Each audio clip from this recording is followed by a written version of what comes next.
Ito yung kailangan mo para mas madali kang maging successful. Kasi ang tagumpay ay nagsisimula sa paniniwala sa sarili.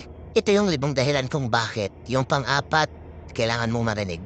Number 1, nagbibigay kasi ito ng lakas ng loob. Yung lakas ng loob, kailangan mo yan para sa mga pagharap sa pagsubok o hamon. Alam mo naman, daming challenges along the way.